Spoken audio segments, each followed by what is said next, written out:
Prime Minister Narendra Modi's mother, Hiraben Modi, dies, cremated in Gandhinagar. After performing mother's last rite, Prime Minister Modi returns to work.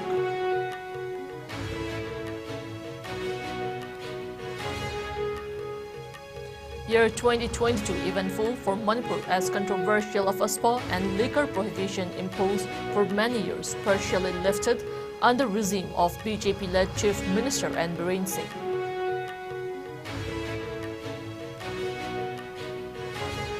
Brazilian footballer Pelé passes away at 82. Albert Einstein Hospital says he passed away as a result of multiple organ failures due to the progression of colon cancer. Some media reports citing government sources suggest COVID-19 cases in India may see sharp uptick next month, but may not cause severe symptoms or death, citing past trends.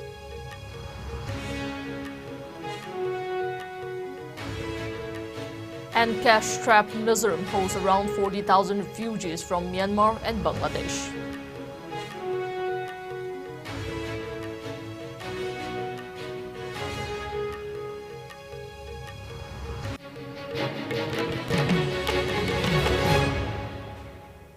Hello, you're watching IS Primetime English News. Before we begin, IS News would like to remind our viewers to practice physical distancing, hand hygiene, wear masks, protect yourself, and get vaccinated to ward off COVID-19. I'm JESSIA OINAM, giving you the news in detail. Prime Minister Narendra Modi's mother, Hiraben Modi, who died early this morning, has been cremated in Gandhinagar.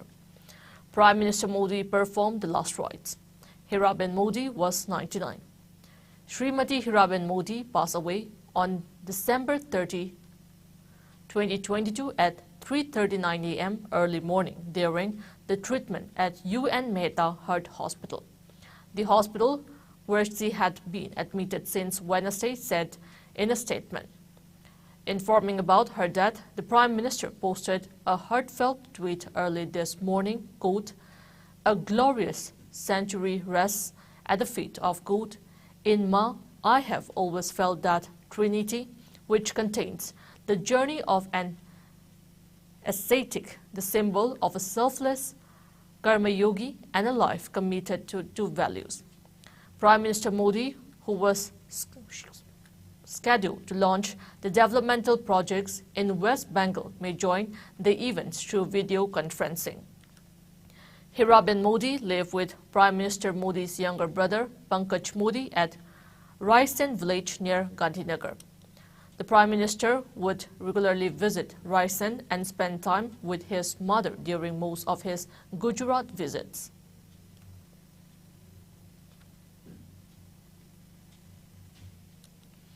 The year was eventful for Manipur as the controversial AFSPA and liquor prohibition imposed for many years were partially lifted under the regime of BJP-led Chief Minister N. Biren Singh. Notably, the year 2022 marked the northeastern state of Manipur winning the most improved small state for the third consecutive time after surpassing other northeastern states with its performance in 8 out of 12 categories, revealed a study by India Today. Manipur outperformed other northeastern states by scoring 1,219.5 out of 2,000, followed by Mizoram at 1,147.6, Arunachal Pradesh at 1,142.8, Sikkim at 1,124.1, Nagaland at 1,066.9, Meghalaya 1,034.1, and Tripura 960.5 in the recently held States of the State Award. The year 2022 also marked a record turnout of 90.28% of the voters in polling for 60 assembly seats in the 2 phases held on February 28 and March 5. With Prime Minister Narendra Modi and Union Home Minister Amit Shah campaigning in the state, the Saffron Party made history in the polls, bagging 32 seats, 11 more than its tally in the 2017 elections when it had formed the government in the northeastern states for the first time. The Congress, on the other hand, performed poorly, winning only 5 seats, down from 28 in the previous polls. Several key decisions were taken in the first year of the second term of the BJP government in the state. Notably, the Ministry of Home Affairs on March 31st, 2022 removed the Armed Forces Special Powers Act 1958 from the jurisdiction of 15 police stations in 6 districts of Manipur. The move was welcomed by all quarters, but the NPF and the Congress demanded the withdrawal of AFSPA from across the state. The partial withdrawal of the controversial act did not cover Naga or Kuki inhabited districts. The act, labeled as draconian by rights activists, gave extraordinary power to security forces to search premises and arrest without a warrant in areas declared as disturbed. In June, the state cabinet gave its nod to adopt 1961 as the base year for determining the native status of people for effective implementation of Inner Line Permit (ILP) in Manipur. ILP came into force in the state on January 1, 2020 after years of demand by various social organizations. Tragedy struck the state at midnight on June 30 when a massive landslide occurred at the Tupul Railway Yard on the under-construction Jiribam-Imphal line. 58 people, including 29 Army Jawans of the 107th Territorial Army, were killed in the incident and 18 were injured. The National Disaster Response Force and State Disaster Response Force were deployed, and the intense rescue operation was finally called off on June 20. Ethnic tensions too flared up in August after the All-Tribal Students' Union Manipur ATSUM, the apex body of the state's tribal students, imposed an economic blockade on the highways of the landlocked state, demanding tabling of the Manipur Hill Area's Autonomous District Council Bill 2021, which could give greater administrative autonomy to the hill areas of the state. The administration suspended mobile internet services across the state for several days after a vehicle was set ablaze in the Bisnupur district. On the other hand, Maitei Lipun, a valley-based civil body, locked the Imphal office of ATSUM, claiming that the blockade was aimed at inconveniencing the residents of the valley. The state government took a bold move in September 2022 by lifting the prohibition on the manufacture and sale of liquor from specific areas to boost revenue and prevent the consumption of illicit liquor. The prohibition was lifted from district headquarters, hotels with at least 20-bed lodging facilities and security camps, while transportation of liquor required the production of a receipt. The move evoked mixed reactions, with certain sections expressing happiness, while others, such as social bodies, Coalition of Drugs and Alcohol (CADA) and Nupi Samaj, condemned the move and periodically organized sit-in demonstrations demanding the revocation of the decision. Several insurgents also surrendered before the chief minister during the year. In November, 31 militants from 5 outfits laid down their arms, while 14 insurgents of another organization surrendered in June. Meanwhile, with the year coming to an end, condemning the state government for not taking up any initiative to fulfill their assurance made in connection with the pending demands of the doctors of the state, the All Manipur Health Service Doctors Association, AMHSDA, resolved to begin an OPD closure strike if the state government fails to translate their words into action by December 31. The AMHSDA said that as a part of an ongoing movement launched over the past 2 years, urging to fulfill some basic demands, the association recently decided to close down OPD service for 2 days from December 27. The first global symbol of soccer, Pelé, a Brazilian legend who won 3 World Cups, has passed away at age 82.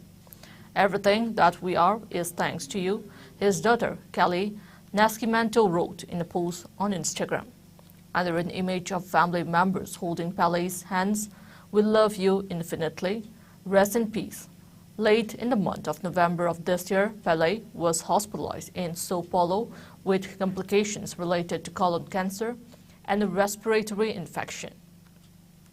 His health had gotten worse as his cancer got worse according to the hospital reports released on the previous week. According to a statement from Albert Einstein Hospital, he passed away on 29 December as a result of multiple organ failure due to the progression of colon cancer. Pelé played in 4 World Cups and is the only player in history to win 3, but his legacy stretched far beyond his trophy haul and remarkable goal-scoring record. Quote, "I was born to play football just like Beethoven was born to write music and Michelangelo was born to paint," Pelé famously said. Many people have paid tribute to the legendary soccer player. Brazilian footballer Neymar said Pelé changed everything. In a post on Instagram, he wrote, "He turned football into art, into entertainment. He gave a voice to the poor, to black people, and especially he gave visibility to Brazil. Football and Brazil have raised their status thanks to the king." Portuguese star forward Cristiano Ronaldo sent his condolences to Brazil in a post on Instagram, saying, "A mere goodbye to the eternal king Pelé will never be enough to express the pain that currently engulfs the entire football world." Kylian Mbappe of Paris Saint-Germain said of Pelé's death, "The king of football has left us, but his legacy will never be forgotten." At the dawn of January 2, 2023, Pelé's body will be moved from the Albert Einstein Hospital to the stadium. The soccer legend coffin will be placed in the center of the pitch. Following that, a funeral procession will transport Pelé's coffin through the streets of Santos, including the street where Pelé's 100-year-old mother, Celeste Arantes, lives.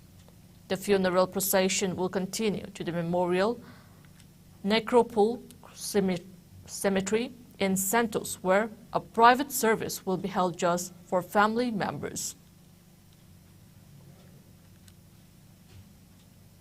Some media reports citing government sources suggest COVID-19 cases in India may see a sharp uptick next month, but may not cause severe symptoms or death, citing pulse trends. The worry stems from China's U-turn on travel curbs at a time when it is grappling with a massive surge in infections. China has already witnessed a peak in COVID-19 cases about 10 days ago, and there is now a rising trend in the US. The UK, meanwhile, is mulling imposing COVID-19 restrictions for arrival from China, including requiring tests for the coronavirus. Officials from the Department for Transport, Home Office, and the Department for Health and Social Care, DHSC, are expected to decide today whether the UK should follow the United States and Italy in imposing COVID restrictions from travelers from China.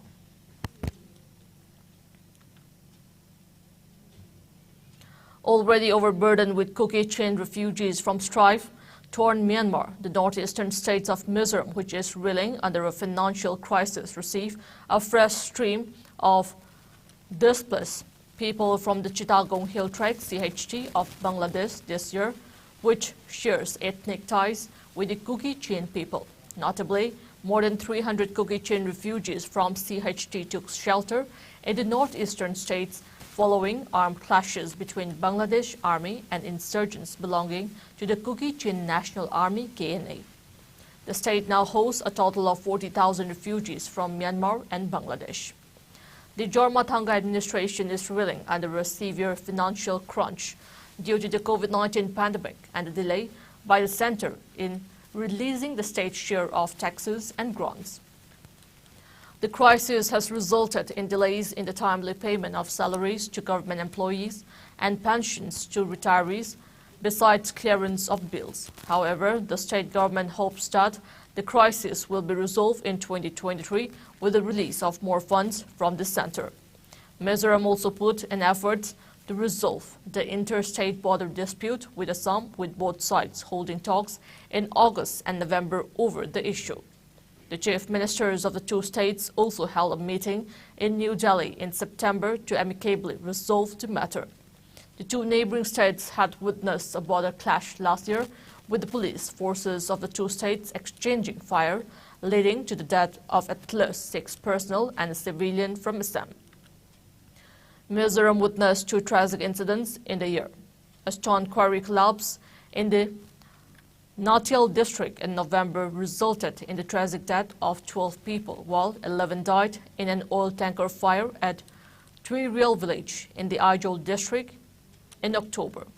The year began with a spurt in COVID-19 cases of the Omicron variant, forcing the state government to shut schools for the first 3 months. However, with infections showing a downward trend from April, the administration eased the COVID curbs. For the first time in the history of Mizoram, the ruling Mizo National Front MNF stitched an alliance with its archival Congress to form the government in Mara Autonomous District Council MADC after elections held in May through up a hung council.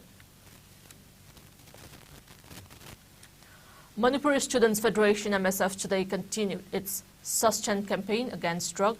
Aikoi Mayai Kaba drug Thadoklasi. The Federation carried out the campaign in Imphal using poster stickers. Also yesterday, the MSF headquarters and Thobal District Committee carried out the poster sticker campaign at Kanchipur and Thobal parking. A 2-day cultural program of Luangchum, Awangkul village kicked off today at Luangchum Catholic Church ground under Noni District on the theme, I have not come to abolish the law or prophets, but to fulfill them, organized by Assumption Catholic Church, Luangchum. The event was attended by Joseph Paulin, Kamson IAS, DC Noni, and Dr. Anthony Lanin Luang Kamswan, Assistant Professor Janims as the chief guest and guest of honor. The dignitaries were welcomed with a guard of honor by Luangchum youth with traditional war dresses. Welcome address was given by Functional Chairman Mr. Thuangwal Ung Gregory Gomei. The formal program began with the lighting of festival torch with the traditional way of fire making. The chief guest said, quote, we must preserve and promote our culture and tradition. Beautiful cultural dance, folk songs, traditional fire making, pounding of rice, traditional hoeing, traditional attire show, and other cultural activities were the main highlights of the program. The main objective of the festival is to promote culture and tradition and to acknowledge the younger generation. Cards for Manipur Old Age Pension Scheme MOAP and Chief Minister's Widows Pension Scheme CMWPS were distributed to the people of Kumbi Assembly constituency under the initiative of 29 Kumbi MLA Sanasam Premchandra. The card distribution program was organized by the District Social Welfare Officer Bishnupur and BJP Kumbi Mandal at Kumbi Ibudau Sandong Community Hall. MLA Sanasam Premchandra, ex-MLA Sanasam Bira, District Social Welfare Officer Nongmei Kapam Jyotis and BJP Kumbi Mandal President Seram Angosana were present as dignitaries at the occasion. At the start of the program, the attendees condoled the death of Prime Minister Narendra Modi's mother, Hiraben Modi, by observing a 1-minute silence. 265 MOAPs cards and 62 CMWPS cards were distributed to 377 people. Speaking at the event, MLA Sanasam Premchandra wished the older people to live a happy life with the benefits of the schemes. An awareness and blood donation camp was held today at Puthiba Community Hall, Kurai Puthiba, Imphal East. The event was jointly organized by Regular Voluntary Blood Donors Group, Manipur, and Ipao Tengbang Loop, Manipur, and Humanity for Society in collaboration with Janims Blood Bank. Speaking at the program, Nauroibam Netajit, founder of Regular Voluntary Blood Donors, called on the people to save life by donating blood to help those in need. Around 47 volunteers of the said organization donated blood on the occasion. Family members of late Tangja Mehes, a member of RVBDG, also took part in the program.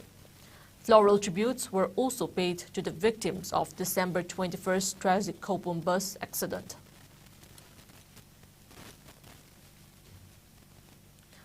The development organization Andhra Kendra, DOAK, Imphal East District today donated Rs 10,000 each to the families of the December 21st Kopum bus accident. General Secretary of DOAK, Hidamayum Oken Sharma, expressed gratitude to the schools, colleges and civil society organizations for donating money for DOAK Relief Fund. Today's donation was given to the families of the accident victims from the DOAK Relief Fund.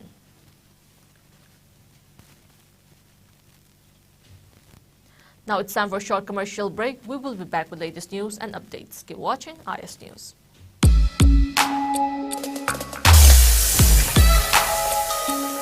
Electric laktabana maram oiduna asabi ising panglar haibi nungsa thiningai leitraba. Foamson Solar Water Heater. Contact number 9862669522. Aikhoigi address Hairangwaidong Nitamcha Karong, Imphal West. Welcome back. You are watching IS Primetime English News. Manipur witnessed 0 coronavirus cases in the last 24 hours. A total of 73 samples were tested in the same hours, which confirmed negative. The number of active cases is 0. The state's tally stands at 1,39,920.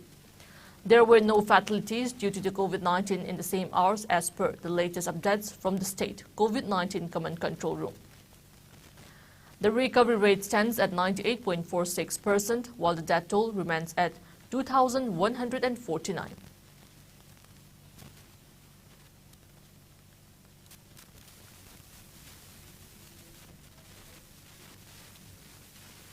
India recorded 243 new coronavirus infections, rising the tally to 4.46 crore, while the active cases have increased to 3,609 according to the Union Health Ministry data updated today.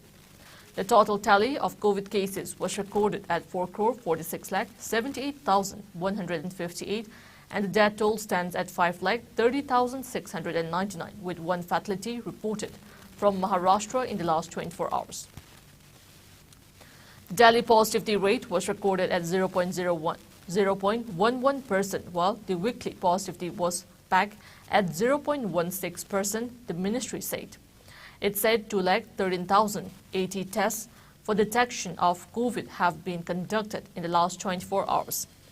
The active cases comprise 0.01% of the total infections, while the national recovery rate has increased to 98.80%, according to the Health Ministry website.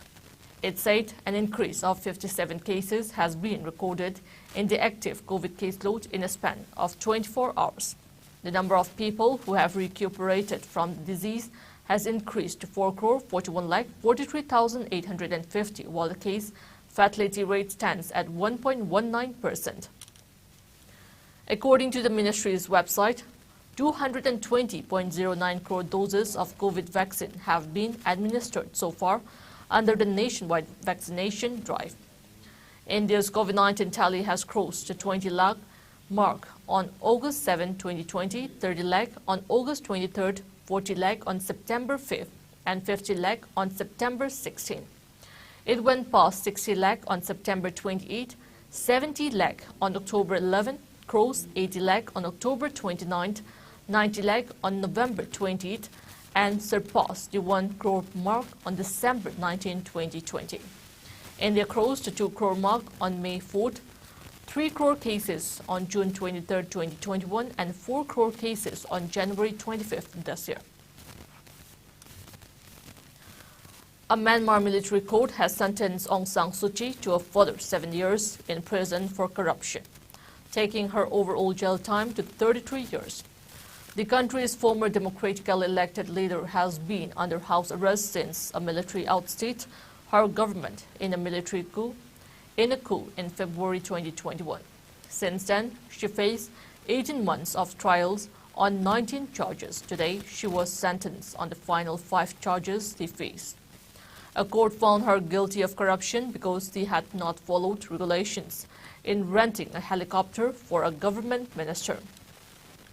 She had already been convicted of 14 different crimes, including breaching COVID public safety rules, importing walkie-talkies, and violating the Official Secrets Act. She has denied all the charges against her. The 77-year-old Nobel laureate has spent most of her time in detention under house arrest in the capital, Naypyidaw. The UN Security Council called for her release last week. Now we have the sports news.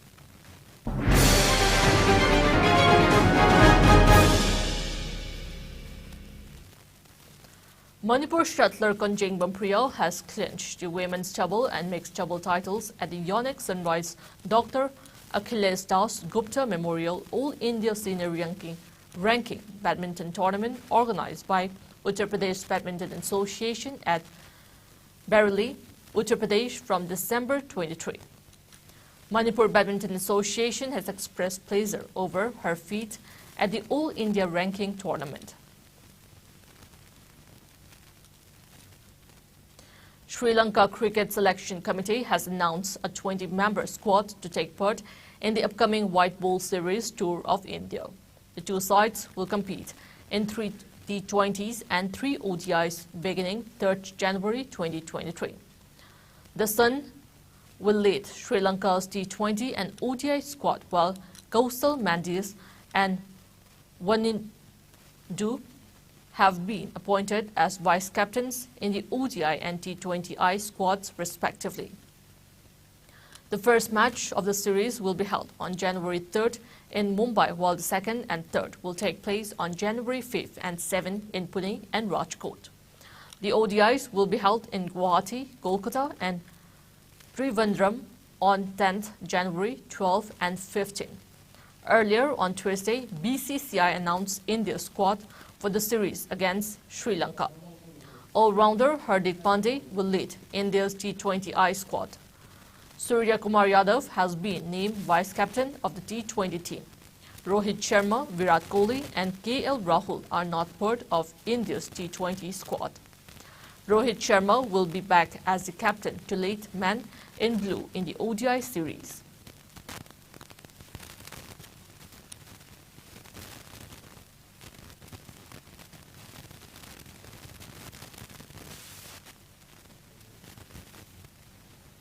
Before we end, let's take a look at the headlines once again.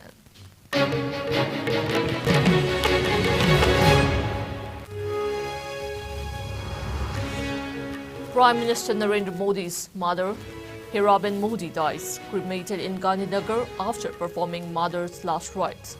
Prime Minister Modi returns to work.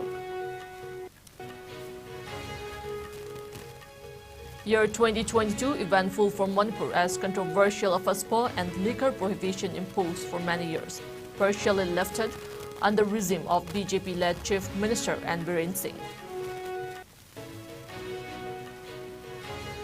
Brazilian footballer Pelé passes away at 82. Albert Einstein Hospital says he passed away as a result of multiple organ failures due to the progression of colon cancer. Some media reports citing government sources suggest COVID-19 cases in India may see sharp uptick next month but may not cause severe symptoms or death, citing past trends. And cash-strapped Mizoram hosts around 40,000 refugees from Myanmar and Bangladesh.